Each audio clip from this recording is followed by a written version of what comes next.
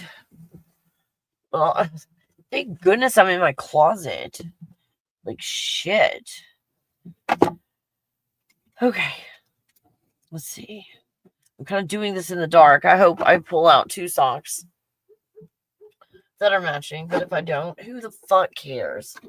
Nobody fucking cares. I'm in Colorado. Nobody brushes their hair here.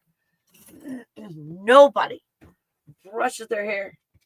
That's one of the main reasons. I'm just kidding. No, it's beautiful. I'd show you my view, but nope. Oh, yes, I got 2 socks out the same. I sorted them and put them in that way, but oh, this is better. Yeah. I know that was me. There's still water in there, but I'll fix it later. Yeah, sorry about that. sorry about spilling your water. Can you get down, please? So I can have some room to put on. You're making it difficult. I did not want my toes touched with your wet nose. Oh my god. I almost had my sock on.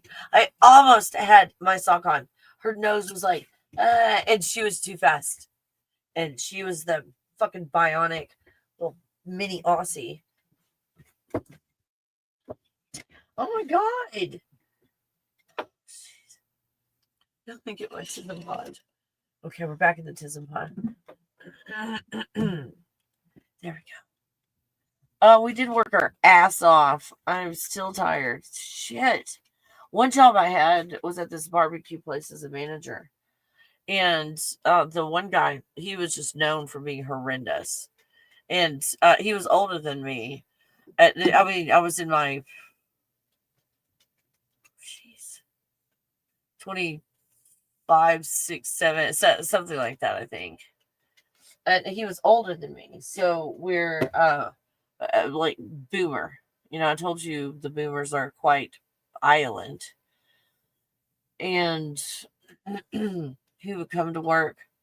Something would set him off and he would start screaming and yelling at everybody before the place opened, calling them orons with an M at the beginning. And I don't know what words we can say now that he just freely, called us. And hitty huts. And what else? Just horrible insults, and then female insults as well to us, the females. Then it'd get very, you know. Oh my god! So you just, you went to work knowing that you were just going to be humiliated and shredded in front of a bunch of other people while you're there. But you took. It's like, well, but all of us are getting it. I mean, he didn't spare anyone except for the really pretty girls that came in to only work like 4 hours part-time. The high school girls that came in to do like, I don't know, dipping ice cream or handing out rolls or something. Like, he was so sweet and nice to them. But they weren't there before the store opened. They got there, when the store opened and everybody started coming in. So anybody that got there beforehand, the openers or anything, we would be in a room with no ventilation, none, in an enclosed room, with no ventilation, not just in the kitchen, and it you had to go into a room, and they went into that enclosed room because cutting the onions was so treacherous. No ventilation, by the way. Did I tell you no ventilation? You have to keep the doors closed. And you had a slicer, an electric slicer. But it was 3, I don't know how many pounds it was. Those really big bags. 3 huge bags of onions to process, to cut. Holy shit. No ventilation. Excuse me. No ventilation. And it was a room off to the side that had windows and everything, so you could, see in and out. It was for a room for processing stuff, but that's also where they put for the onions to be sliced. So it's like, well, why? It was because no one wants to slice onions, so we put them in there to slice the onions. So I sliced 3 bags of onions and didn't think I was going to make it. Can you imagine? 3 bags of onions. I had makeup on when I came to work. I had makeup on. And we're the managers. We're the managers. Hi, Sarah. Look at, they did shit like that to us. The managers. So,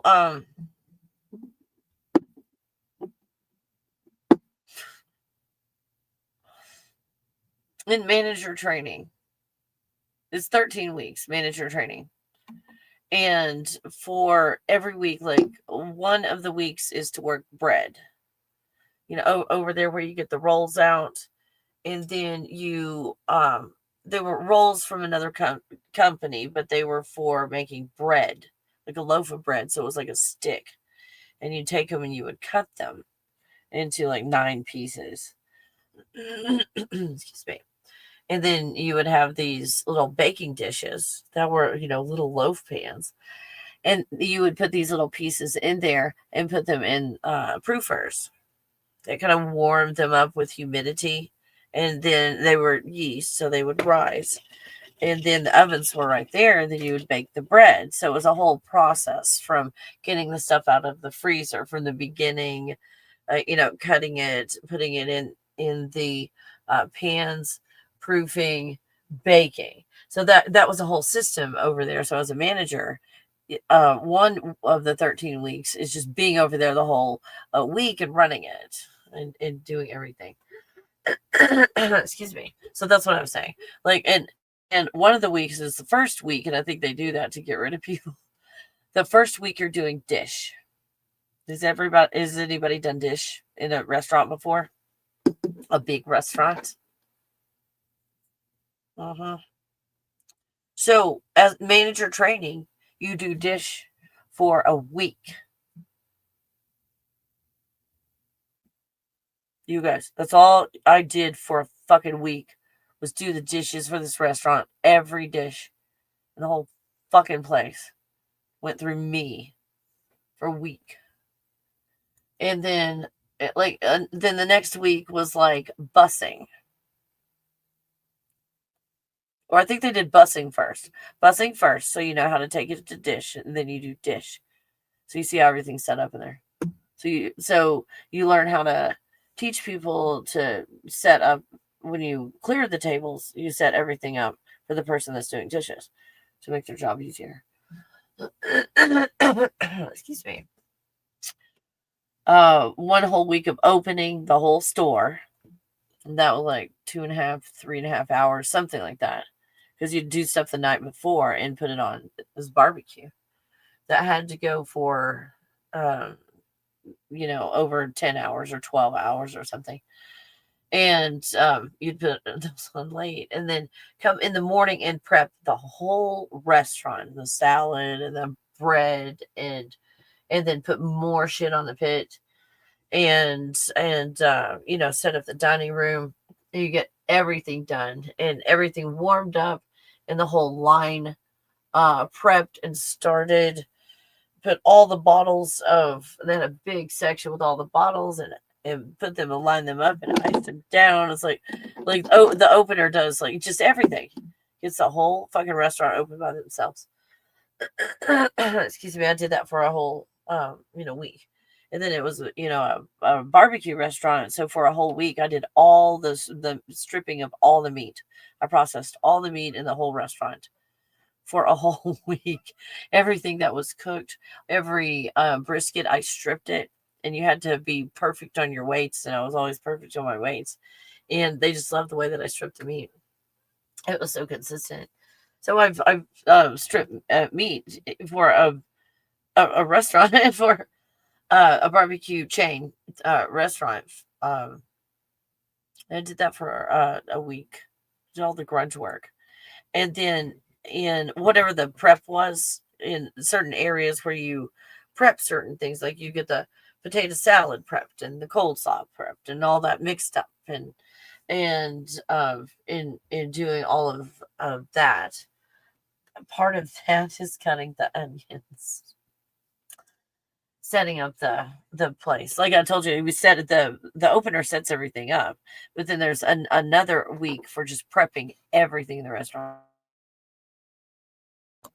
So I was responsible for prepping everything in the restaurant, everything, and all the pans and all, where three people stood around me and watched me do it.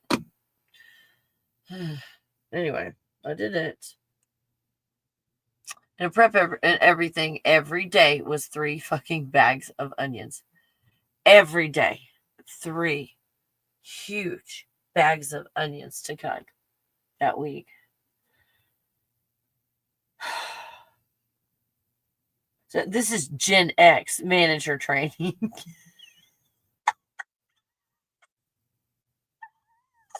Oh my gosh, you guys. Oh, holy crap. Yeah, we talked about lots of metaphysics stuff. We're just making a list and hanging out right now. Excuse me. Where's my... Oh, there it is. Anything else you guys can think of that you want me to do on this series? Anything else you can think of that you would like for me to do in this series? I like hanging out with you guys. It's Sunday, so I think I'm gonna... Well, I don't know. It kind of depends. I don't think it's gonna rain today. I think it's gonna be sunny. And so if it's sunny, I'm not quite ready for... Oh, but if I have it, if I go get it, I will be ready. Okay. Then that could go there. I think I can do this. I think I can do this.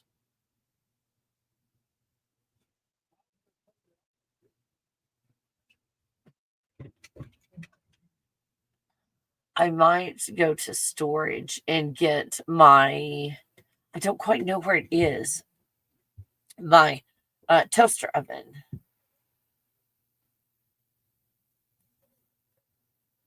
I was going to get my toaster oven, and then I can bake all kinds of stuff in it. Because it's about to be, winter time. And I could roast a lot of stuff.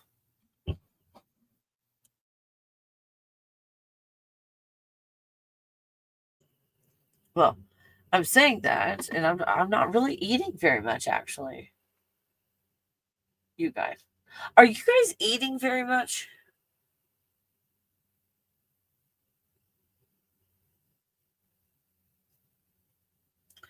Do you guys remember when I was having such a hard time regulating my temperature? I was drinking coffee and cream. And I haven't had... If I've had it, it's been a splash here or there. Cream. But it wasn't like, every day in my cups of coffee. And my temperature... if my temperature ever gets wonky, it's very often, and it's not too bad at all, that I think it was the cream. And my body couldn't regulate its temperature with the cream I was drinking. So, and well, there were 2 things in there, so I can't just point out the cream, because there was coffee involved as well. And I don't know how much coffee is involved in temperature regulation.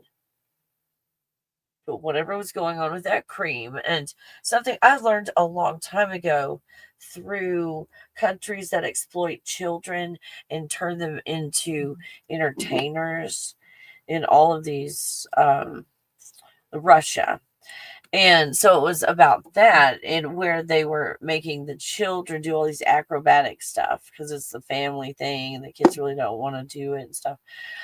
But they're learning all these, and then the trainer, they're very rude in that country. So the trainer was like tapping on the stomach of this child and said the FAT, you are FAT, and and the child, not saying anything. What did you eat? What did you eat while you were on holiday or something like that for 3 days? Or I can't. Don't take those details to be accurate, but it was something like that, or over the weekend or something. And then the trainer was like, "Did you eat meat?" Excuse me. And I can't remember if he was saying English or if he was talking in Russian. I was reading it. I can't remember, but it was harsh. And the tone, "Did you eat meat?" And he said, "I can tell you ate meat because you're sweating." This is the first time I had been introduced to this concept or this idea of eating meat and sweating, for doing that. And so the coach, or whatever the relationship was to the boy, was saying, "You know better than to do that, than to eat meat. It gives you, the sweats and all." He said, "You could do XYZ, whatever the gymnastic thing was. You could do XYZ before and not sweat. And now you're barely doing, a partial amount of what you were doing before, and you're sweating." And again, it was horrible to listen to because it's an adult, speaking harshly to a child. And you're like, gosh, what a life for that child, poor child. He's probably better off not eating meat, but this is not the way to go about it. Holy crap. So, but anyway, the coach was so angry with him for eating meat because he wasn't performing as well as he did before, and all. So I think what might have happened is, like, in that country, they let their kids just kind of go to these places and be trained for a while, and then the parents see them every now and then. I think that's what happened. Is like the parents came to visit the child, and so the child just kind of ate stuff and came back and couldn't do the same physical stuff, and then was running. So I thought, let me do more research about this. So I did more research about it. Again, for entertainment purposes only, go do your own research. And then I'm hearing all over the place, meat sweats, meat sweats, meat sweats. You sweat with meat. Well, this is cream, but we're in the same category. I'm not I'm not gonna make this about semantics, right? It comes from an animal. It comes from an animal.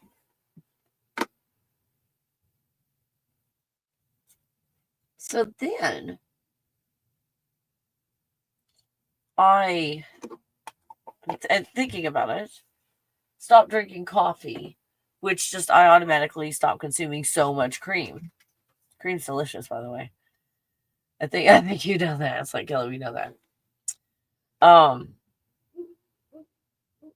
but in not consuming it, I've been feeling better. And part of it is the caffeine too. It's okay. She hears the dog. Come here. Come here in my tism tent. Yeah, where all is well. All is well in the tism tent. Most are not welcome, except for everybody here, like on the internet and puppy.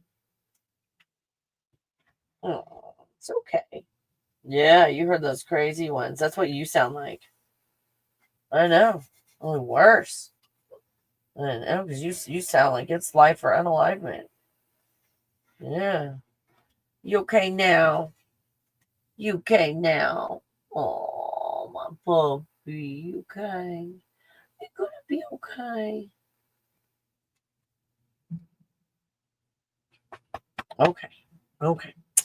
Oh, what were we talking about? Oh my god.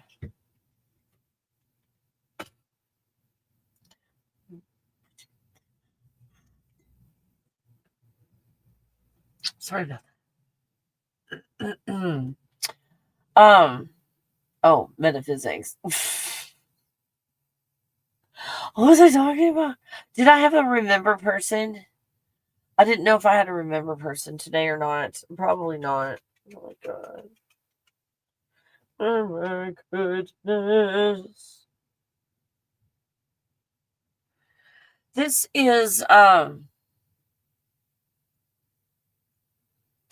The Power on, again, I think it's on Amazon. The Power. Because there's other stuff that's just power. The Power. There's a lot of concepts involved in that, and a Jesus-like concept where Eve, as she changed her name, because we're all kind of starting to remember who we are, she was the L of the power. She had the gift of healing. And all the girls came into their powers, or whatever they were called, and then they could transfer them to other women. And they were all able to do all kinds of stuff, like zappy fingers, where no one would bother them. No one would ever hurt them. They never had to be afraid again. And then L is the one that brought a bird back to life.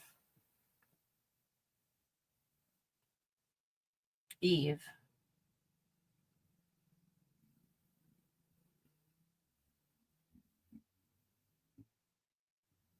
So the world is changing. Yeah, me too, Ken. I'm finding I don't eat as much. So the world is changing simply because we are changing. And we are what projects this reality. And in our projection of this reality, if you consume fear and anger, these are easy to figure out. Fear and anger in this time, you're manifesting instantly. Remember that. You are in plasma. You're in plasma. And you manifest quickly in plasma. And again, check out thegodbubble.com if you want more. And in this series, we're going to devote a day to all kinds of stuff. We'll do activities and all. And I've already got workshops in a lot of these areas that are really nice to have. Again, I've got all price points. The workshops are $35, you guys. My sessions are what, $440, so somewhere like that. It's like an hour, just like a one-on-one with me. The 30-day manifestation challenge that's coming up on the 23rd, you guys. It's $800. It's 30 days. 30 days. If that's tough for you guys, let me know. And we'll do like some, coupon code or something and get you guys some payments and all. No, don't worry about no interest or anything like that. I think I had it activated on my website, but now I don't think I do. So if that's the case, then, just write to me and go, oh, hey, Kelly, I get paid every 2 weeks, XYZ or whatever. And it's like, oh, well, hey, let's do like then a couple $100 or something, every time you get paid or whatever. Like, we can work something out that works for you guys on that. So don't worry about that. I want to make sure you get in there and that the healing starts. And part of it is money as well. Part of the 30-day manifestation challenge is money and all of that. So that will be starting on the 23rd, and we're going to be doing it on StreamYard. And that's something, when I give you a link, you can go onto StreamYard quite easily. Some of you on your phones and everything might have to do it without the camera. So, either a a laptop or desktop is usually better for broadcasting than like a phone. Or even a tablet's a little better, but only a little better. We find so if you want to be in the class, the 30-day manifestation challenge, you'll be part of it live. It's at 11 o'clock Mountain Time, and I haven't done one of these in a really long time. In a really long time. Those of you that signed up for this last 30-day manifestation challenge, I'm going to include you in this. You're already included in it. The ones that the last one, because I just think I fucked everything up on that one. So I'm just gonna make this the 30-day manifestation challenge for you guys. So if you're one of those guys, I've got you down. If I miss you for whatever reason, like Kelly's not emailing me, and she said I was one of the ones, please email me because I've made some kind of mistake. At kelly@kellycoffee.com. Please let me know because I want to make sure I include all of you guys in this and that you get in there live, because what you were going to get before was not live. And now you're going to have the opportunity to get in there live and a copy of it. So this is going to be like more better and all. So I didn't feel good about anything I did before. The energy is completely different now. So it's time to do a 30-day manifestation challenge because it's time to evolve. Time. And yeah, Elle, the girl in Stranger Things as well, the god figure, the one that comes in there, that figure. So I just found it interesting that my name, according to J Dreamers, where the vowels don't count, only the consonants.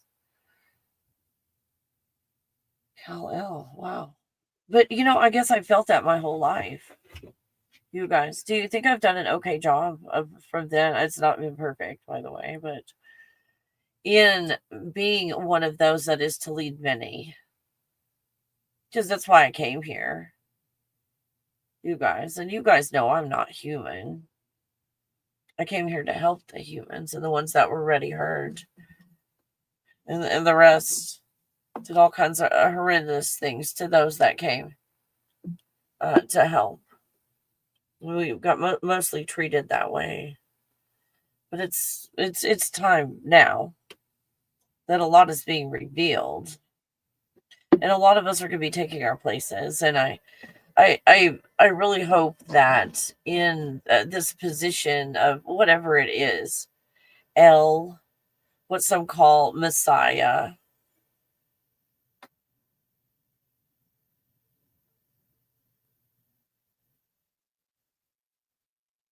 didn't come to save anybody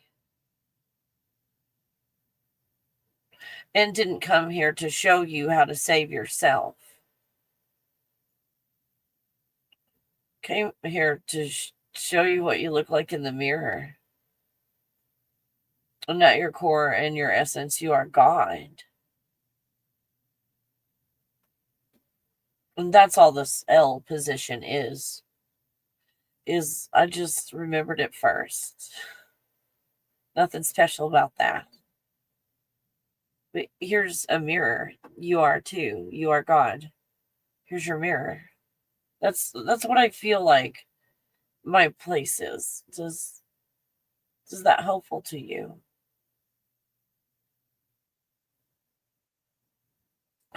Stranger Things being, the Monarch program and the experiments, because we were experimented on, but not quite that way. You guys at the Gate program, they did so much experimenting on us.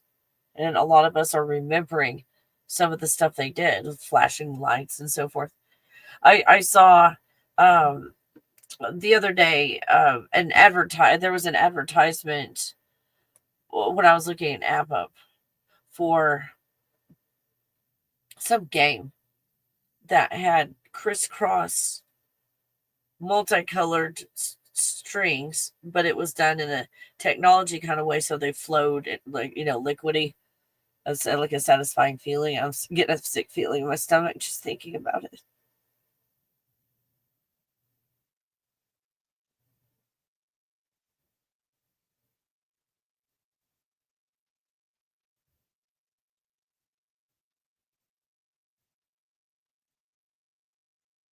It's a lot like what they had us do that I forgot all of it. But when I saw that, and then you don't want to think about it because it doesn't feel good. And I don't know how to explain that's in the stomach. There's fear. You know what? How about we do the metaphysics of the gate program?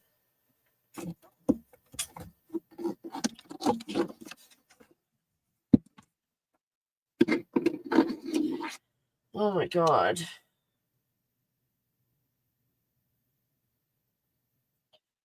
Oh my God, what did they do to us? Oh, it's so clear, but I can't see it. At the same time, I can't see it. It's so clear though. When I saw that little puzzle game, and it was moving too. When it happened, you know how they animate it to be like, "Hey, click on me and download the app and waste all your time on this game," kind of thing. I don't feel good talking.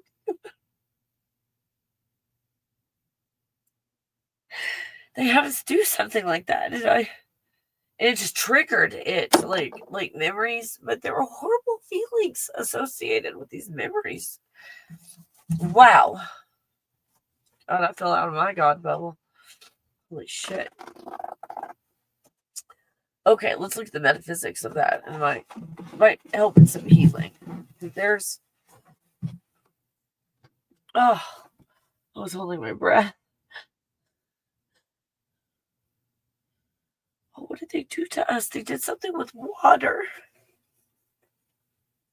I remember one trip in particular that had a lot to do with water. And it was so odd because on that trip, and I was with, all those politicians and all on this trip. And it's like after the trail, I don't remember a lot of the trip, but after the trip, it was like I thought I drowned. I thought I had drowned. Or did I dream that I had drowned? Because we were doing so much stuff with water. But I don't remember most of that trip.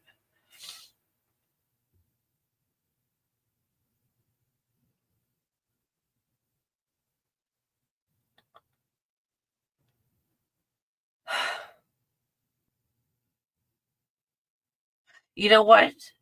I just processed that. That was hard. I processed it, and all of a sudden I was remote viewing, and I saw that these people, the politicians, are just people. That they're the actual politicians are people like you and me that get special treatment. And they got programmed too while they were there, not just me. Oh, they were programmed too. That's why they got us all together on a vacation. What? There were lots of vacationing with them every summer for long periods of time, sometimes a month to 6 weeks that I don't remember most of.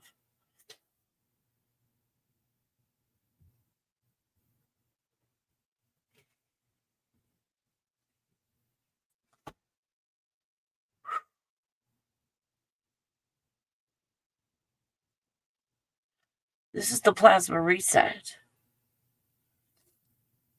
So, why now? I don't know if I'm answering your question, but this is the plasma reset. And we're already in the plasma. Well, if we let go of this, we would find ourselves in the plasma observing this universe in its destruction, in its downward spiral and destruction. We would be observing it. Because in 2012, there's no more timelines. There's no more this game having us create all these different lives. They give it as Dark City. They gave them injections, like in their third eye or something like that. But now, because of all of this, that we're just in plasma, we can do anything. that the controllers of this game have lost control of the game because we can do anything in the plasma. The timelines are no longer there, so we're no longer restricted by time, but we still create it. We still do a series of events in a row when that's not a thing anymore.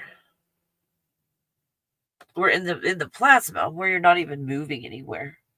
You're in one place. You find yourself in a toroidal field with white light consciousness coming out of it, projecting an avatar.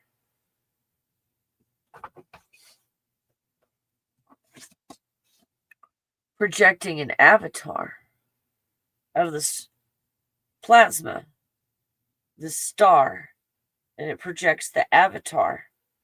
We're really upside down. We're actually being projected upside down. That's why when you look in mirrors and you do all of that, like it's right side up.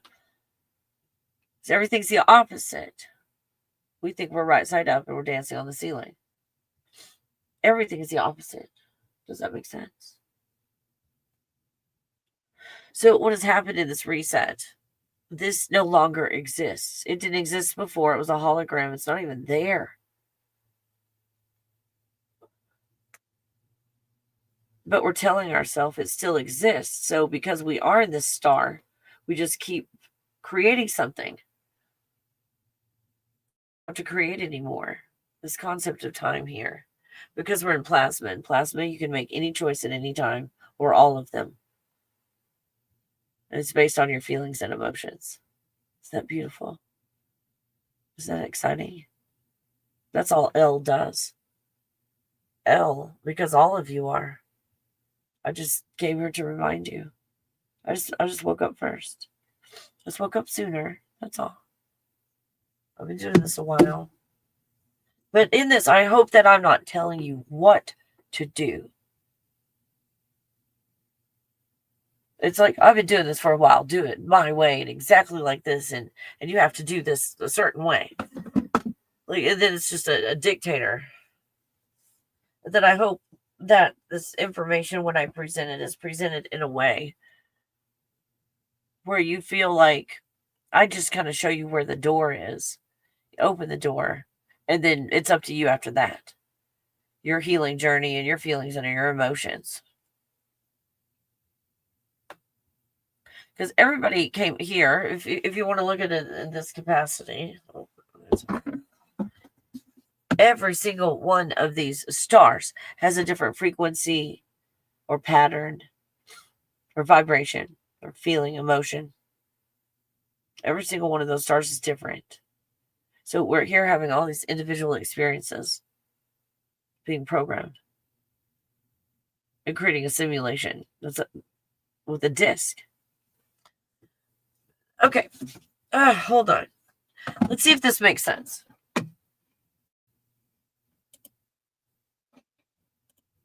You're going to see a few changes on the screen. Sorry about that. I've got to find this. I can't remember where I put it.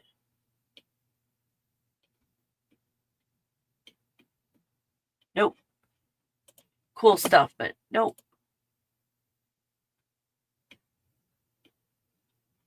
Crap. Where did I put this? Let me try this.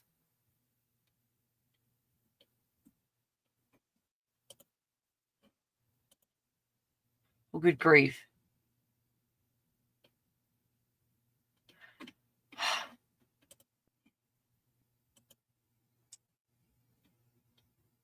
Oh my gosh. It's like, this is why I don't even try to be like dramatic. Oh, now there it is. There it is. Okay, well, first death. This is like cross section of DNA. And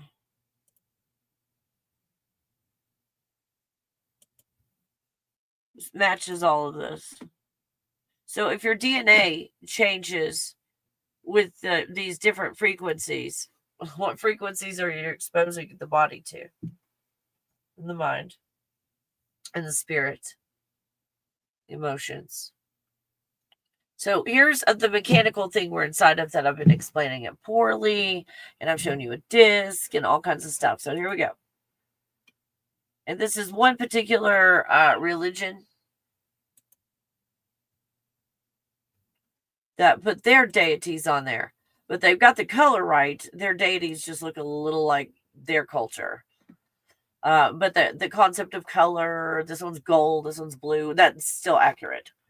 And all. So, well, from what I remote view. But you guys remote view. Don't take my word for it. Like shit. Could have been having one of those days. It's like, oh, that broccoli just didn't settle today. Wait, is that a laboratory food? And then I remote view. Like, good luck. Oh, did you eat cheese before you went to bed? Oh, damn it, fuck. So I remote view it your damn self.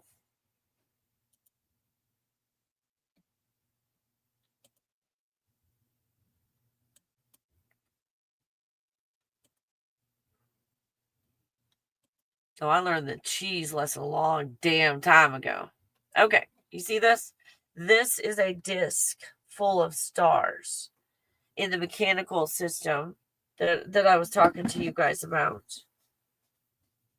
Like,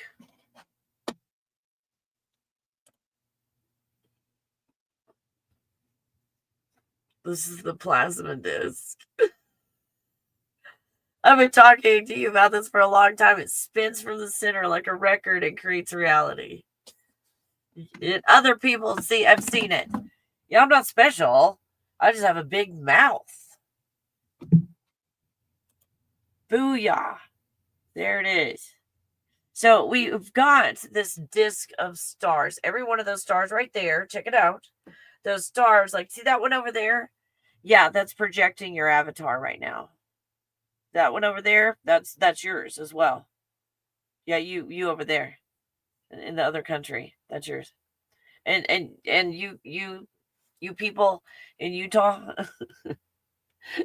there's your cluster over there.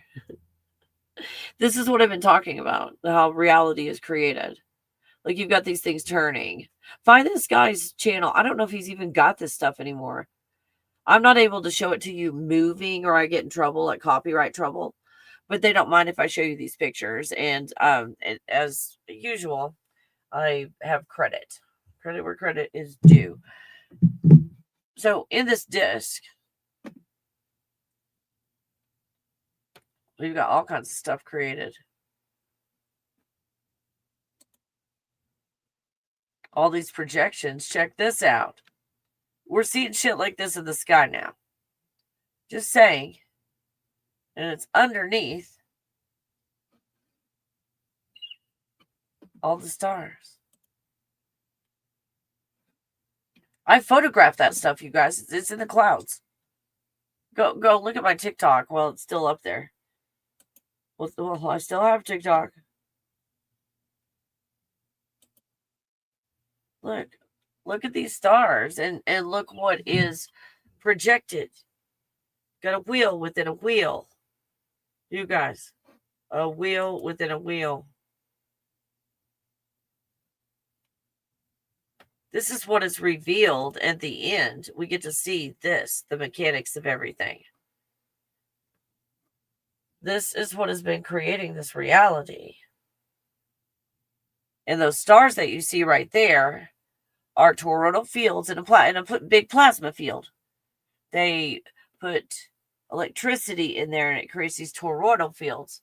When every one of them has a different feeling and emotion and program and vibration, frequency. And this reality is created. That's where the consciousness is in this whole machine and everything that's going on. See how artificial everything is? The only thing real in this machine is not even real, because you're God and everything you created is not real. And this is part of it. But let's pretend something is real here. The only real thing here are the stars, where consciousness comes in. And this whole kit and caboodle We only have consciousness in the stars in the plasma.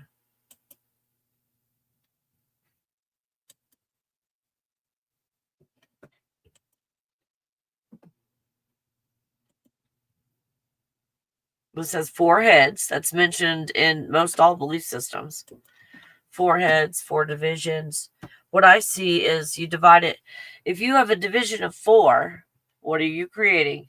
The 3rd dimension. The 3rd dimension. It's like I caught you.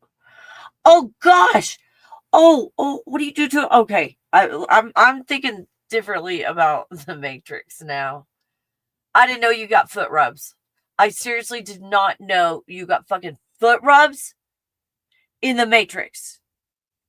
I'm in the wrong damn place.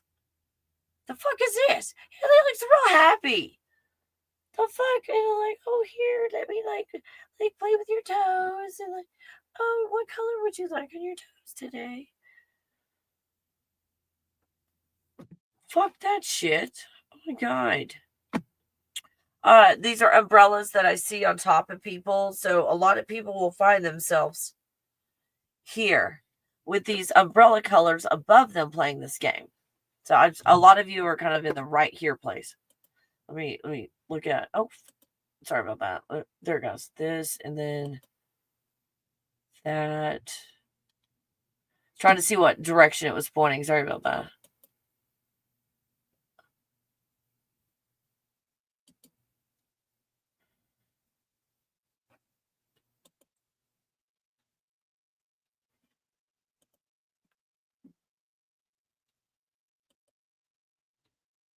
So the stars are white, like pure consciousness with vibration that creates reality, and they're in plasma.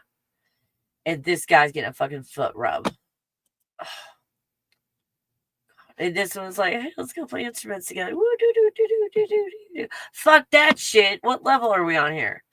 The fuck are we with those umbrellas over our head? This is bullshit. I'm not doing this shit anymore. Fuck that shit.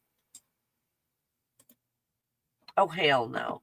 Upside down Christmas tree. Or is that a pine cone?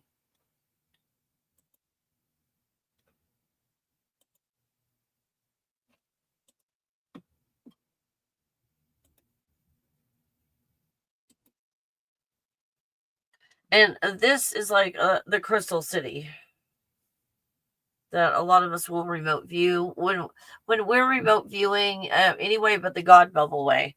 When you're remote viewing up and down in this thing. So if you get to the Crystal City, you're like here, doing stuff up here. Stuff in the Matrix. I mean, half of it's knowing, right? If you don't know, you don't know. All the kumbaya, let me vibrate up to the next level, vibrate higher, raise my frequency. Like you're going up and down on this shit. And I was like, do. Oh, hey, you're cool. Yeah, you're cool too. Hey, what you doing? I don't know. Someone told me to meditate and go do. And I'm here. Like, oh, that's so cool. How long are you going to be here? I don't know. I can't keep up this do thing very long. I might not be here very long. Our love will only last a short while.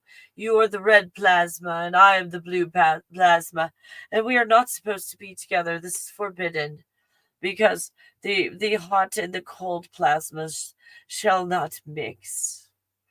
And that is the love drama. And then all of a sudden he's like, oh no, I couldn't make the payment on that course. Oh no, I can't huff and puff and get myself back up on that fucking bridge with that cool chick and playing some flute music. She was digging that. I almost got to first base. Oh, then it's like, what you children doing? Nothing. We're just hanging out, after class. Not doing much.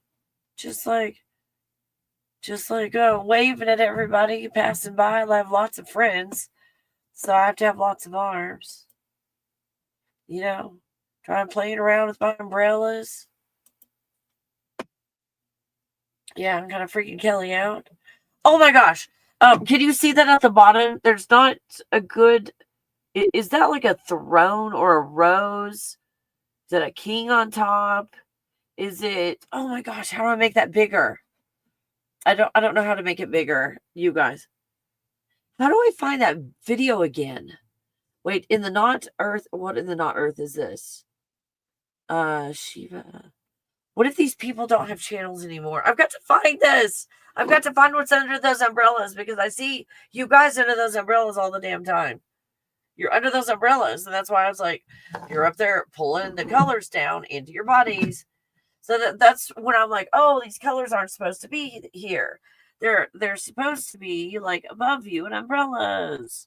That's when I see that, okay, now your matrix body's working correctly. Now that it's working properly, you can let go of it. Oh, I'm not that body. But then we might get into the higher self. Oh, I'm the higher self.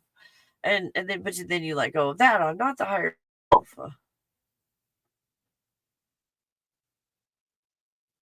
Okay, so BHG. Is it BH or big CHT? You guys, oh, hold on. I'm asking you when I can just do this. BIGCHT. There we go. BIG. We'll turn the sound down. BIGCHT. BIGCHT. Hold on. BIGCHT. See if I can even get there. B. Where's my B? Oh, it's covered up. BIGCHT. See what comes up to. I don't know what. Hey, what do you guys call this?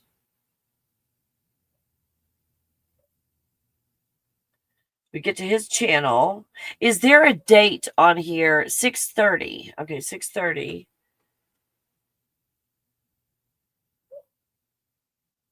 We go to, I think it's a he. His channel. There we go.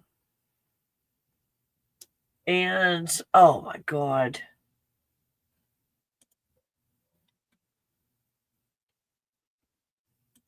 It's only a matter of scrolling through like a shit ton of videos. Okay. But it's worth it. And surely scrolling through, I would be able to... I've seen every like square millimeter of that video. Surely I can pick it out. Oh my gosh. How many videos does he have? If I find it, let me see if I can post it or share it or something, you guys. Because it's been a while. It looks like he's got some good stuff. I might subscribe.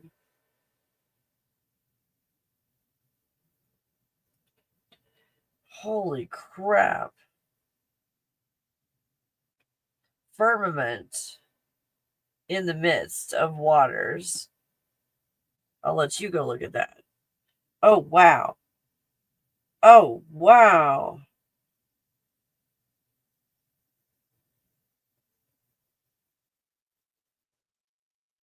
Whoa. Okay, I'm going to have hours and hours and hours of fun on this person's channel.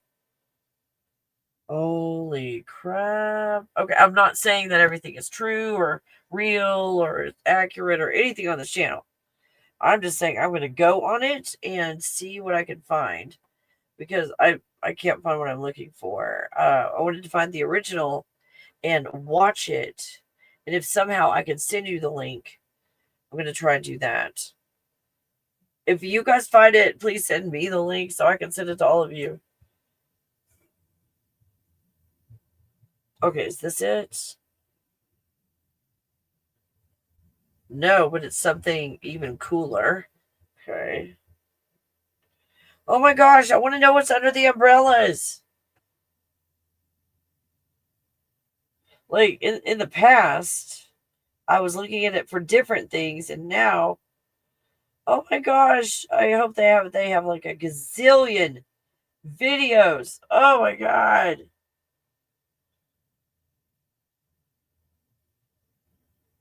This is like a week. I could know I'm at the bottom. No! Oh, you guys, what do I do? How do I find it? Did I miss it?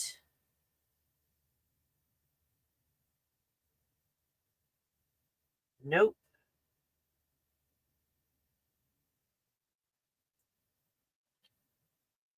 Okay, this is their channel.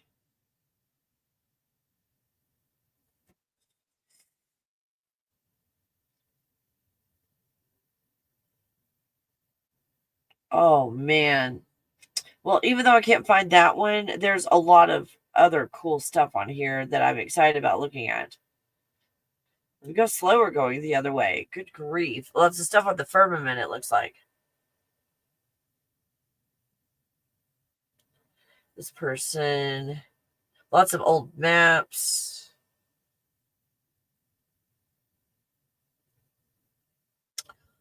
Oh my gosh. It might not even be on there anymore because I don't see anything that I think from the thumbnail that closely resembles. But since I'm going to go through the whole thing and look at all of these, I might find it. And he might have done like a different thumbnail from what's in it. It wouldn't make sense to me, but let's see. Oh, found it. I found it. Okay, let me tag it. And upside down. I can't show it to you, but I've tagged it. Let me see if I can get it to you. There we go. Now it's stabilized. I couldn't find a stable. Okay, so then it goes up and to that. Hold on, you guys. How do I send this link to you? What if I put it in the chat? Okay, that looks. Now that I have it flagged, I can go, well, that's where the Crystal City is. Okay, that makes sense now. So the Crystal City is there. Now what's above the Crystal City? Show me what's above. 1, 2, 3, 4, 5, 6, 7, 8.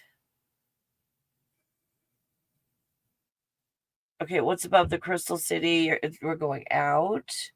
And what's above the Crystal City is, they're not going up yet. They're just close up of, so that's why I got that picture. I was like, why is, there's the elephant. That's why I have the elephant there. Now show me what's above the Crystal City. Here we go. You're taking too long. It's taking forever. Okay, and there's a pole in the middle, which is Martin Kinney talks about a pole. Oh, that's pretty. Oh.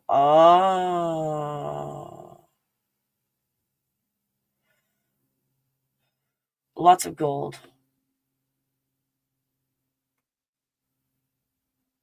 This person's like taking their time. I like that. Like, oh, now we're going up. Now the stars are right above the Crystal City. So right above the Crystal City is all the stars. There's your Wizard of Oz and the Emerald City.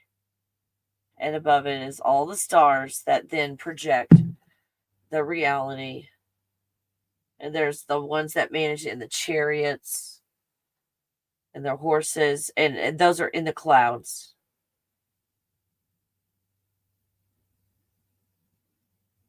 Okay, and now we're in the stars, and there are other things in the stars, like chariots and stuff in the stars themselves.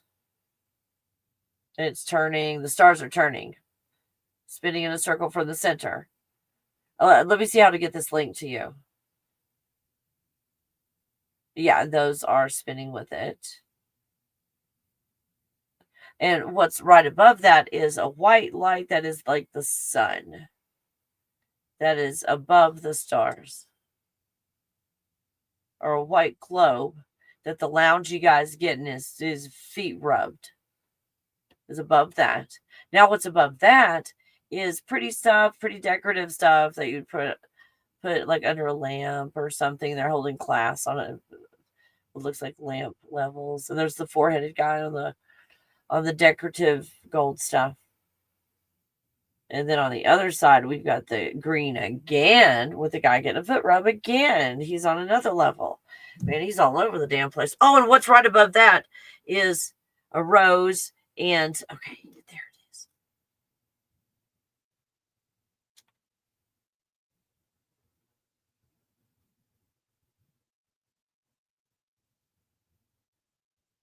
Okay, let's go back.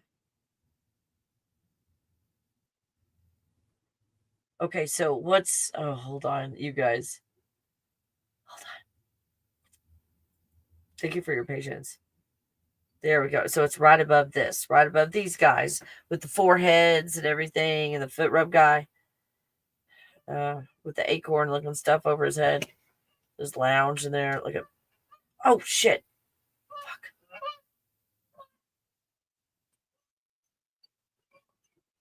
Okay, I'm going to not talk for a minute.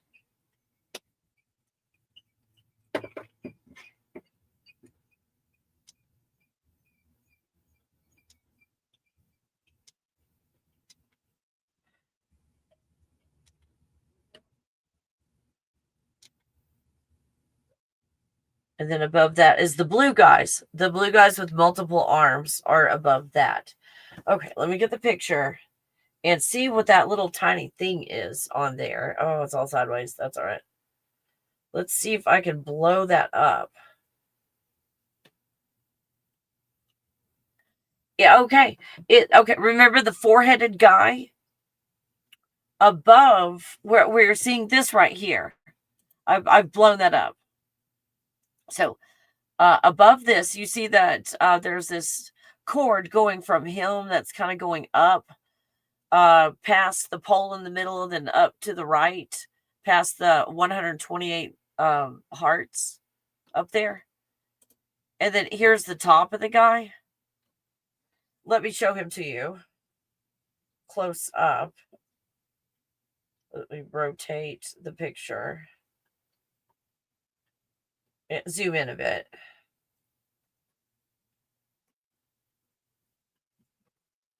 Hold on.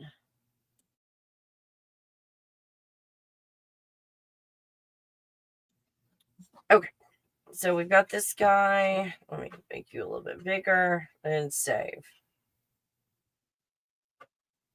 Now, let's... Okay. I'm going to do this one the old-fashioned way. You see on the rose, that's almost like a balloon overhead with a string or something like that. Here's a string, and it goes to a rose, and it's another four-headed. It's like it's repeated. Another four-headed guy. Well, I mean, not, he has forehead, but four heads did guy. Did him. This guy. There's two more. See one. So he's on a flower. So right above this guy is are the umbrellas that I see on you guys. Right above this guy is where I see these umbrellas.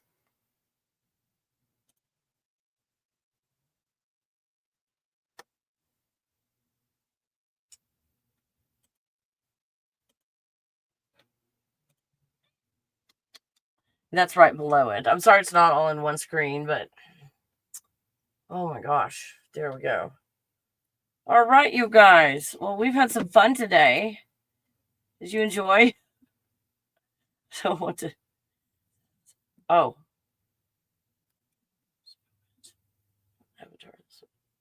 Well, what do you say? Are we? Maybe like think of like from the God bubble. It's starting to get hot in here. From the God bubble perspective,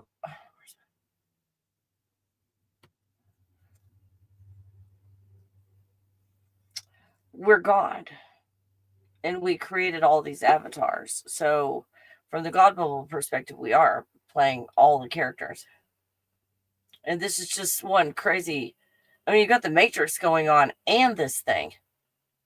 I mean, this is separate. This is like a mechanical wind-up toy thing that we're finding ourselves inside of, and the Matrix. So we got two things going on.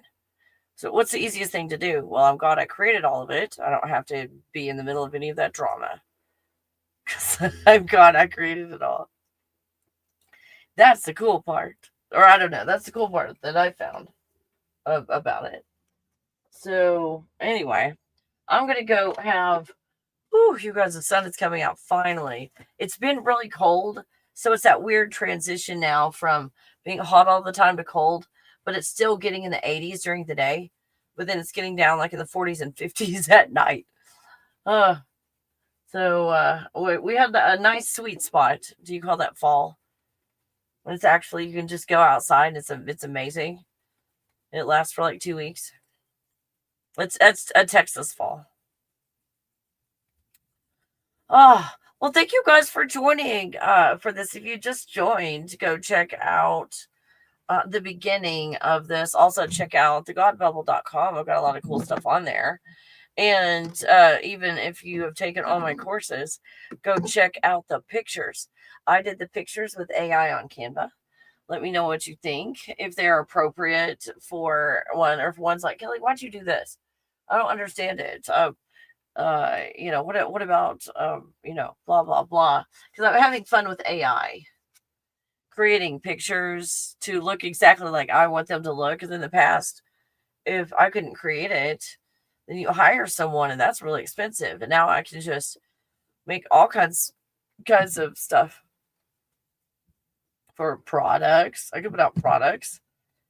Think of putting a new label out, like a new spice blend. And I go tell AI, oh, this is taco seasoning, and this is what I want it to look like. And there it is, and there's your label. But otherwise, it's like six weeks and $800 later. Here's your label. Like, holy crap. Holy crap. So it's like, I can do stuff now. Anyway. Well, I love you guys. Thanks for hanging out with me. You guys are way cool. I love you too. Like, I'm going to go in there and get some linen and that coffee that I was telling you about. The linen and the coffee. I'm going to pour some hot water on the coffee then. I'm not running it through my coffee maker, just because it doesn't matter if there's grinds in it, because I'm going to wash it out. I'll wash everything out, or grounds. We can have it in. I can filter it out. I'm going to pour hot water directly on them. And then I'm going to put that linen in the coffee and stain it. And that is going to be the bottom. So excited. Hey, thank you guys for hanging out and joining me for the very first Metaphysics Season 1, Episode 1 introduction. We've got a list of topics. Just because this is over doesn't mean you can't keep sending me ideas, topics to talk about with the metaphysics. Keep sending me ideas. Oh, Kelly, let's talk about the metaphysics of, all of these things. And the metaphysics of, male and female, even. All of that. Yeah. All kinds of stuff. So be thinking about it. And I don't know if this might be just a daily thing, because we talk about metaphysics anyway. Let's just get a major topic and stick on the topic, like a religion, the metaphysics of religion. That we could, deeply explore that, the metaphysics of it. Together. Wouldn't that be cool for an hour and a half or so to do something like that? Well, you guys are going to go enjoy my Sunday. The sun is out. Nice blue rays. No clouds. And I guess I'll see you on the next video.